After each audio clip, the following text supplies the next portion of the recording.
Good evening guys, welcome to a quick walk around with a Suzuki Ignis. This is the car I've had delivered today and the car I will be reviewing for the next week or so. This is a feature I'd quite like to do with each car I get delivered, just a quick walk around just to show you what it has and so forth, and just a little preview of the review to come in a few days. So yes, I did this with a Suzuki Baleno last year, but because winter came and the evenings became shorter, it wasn't possible for me to do this after I had got the car delivered and finished work. So without further ado, let's strap this to my head and have a quick look around. So we've started at the back of the car, which is actually an area I'm not a big fan of. Many people aren't a massive fan of the rear styling. It just looks a bit flat, and it just doesn't really go well with the rest of the car. Let's crack the boot open.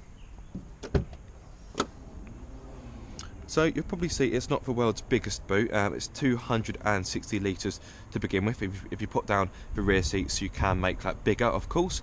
But it is bigger than its city car rivals, such as the Fiat 500, the Volkswagen Up, and the Vauxhall Adam, and so forth. So, may not be the world's biggest boot, but you should be able to get a weekly shop in there rather easily. Right, let's close that. There we go. And let's jump it into the back. I've got to be careful because every time I open the door, I seem to get a static shock. So in the back, legroom's not too bad. The driving seat is positioned for myself. Headroom's pretty good as well. Of course, you can't see that because the GoPro is attached to my head. And I quite like the orange accents on the seat. Helps to give the inside a bit of character, which is rather nice.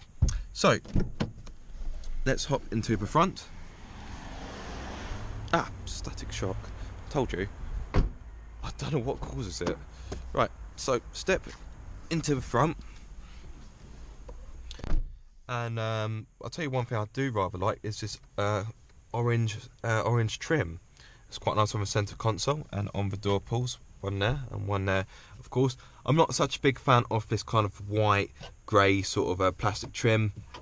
It's quite cheap. It's not the most aesthetically pleasing, but yeah, like I say, it is a cheap car. The Ignis starts at just over £10,000. This is the top of a range model, so I think this is over £14,000 if I'm not mistaken, but it does come with quite a few toys. So let's put the ignition on. There we are. Now the car comes to life, not the engine of course, because I'm not started the engine. 1.2 litre petrol engine in this model. It's also got the mild hybrid system, but that's a feature I'll probably speak about in greater length when I do the full review. So just wait for the touchscreen to come up. It's got a Pioneer system, which is quite good. It's a different system to the other Suzukis I've tested. So it's a new system that's been brought in for the Ignis. So just whilst I'm waiting for that to load up, you've got stop-start, traction control, electric windows all round. Also got automatic air conditioning as well. Now, because this car's got four-wheel drive, it does have some off-road settings here, but come on, let's be honest, who's really going to take this off-road? Steering wheel controls, also got cruise control with speed limiter, button down here for the autonomous emergency braking, and then of course you've got the infotainment system, for sat nav, which is quite handy. Works quite well so far. Also got the radio. It's got DAB radio, smartphone connectivity, all the sort of mod cons you kind of expect in cars nowadays. So yes, there's quite a bit of kit on offer. So it's quite impressive. But as I mentioned, this is the top of a range model. I'm disappointed that the steering wheel only adjusts for rake and not reach, which is kind of annoying, especially if it's for top of a range model, but never mind. Let's jump back out so we can finish. I've got to be careful with the door, get a static shock. Finish with the styling.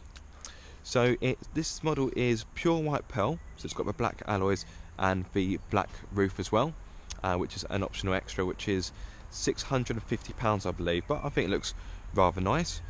Side on, the car looks absolutely fine. The front, I really like the front. I like the chrome surround, which is one of the features of the top of the range model. And if I actually turn the engine on, I can show you the LED daytime running lights. static shock again.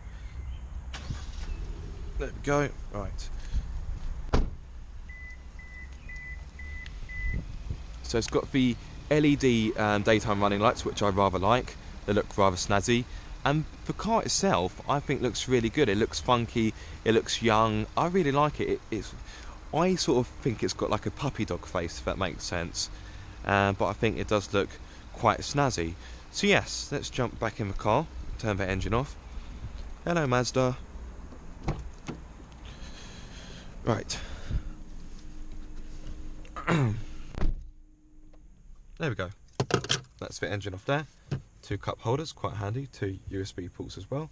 Right, let's take this off my head. So yes, just a quick walk around for Suzuki Ignis. Like I say, a full review will come in a few days, of course. But I hope you enjoyed it. If you did, give it a thumbs up. And if you haven't done already, please subscribe.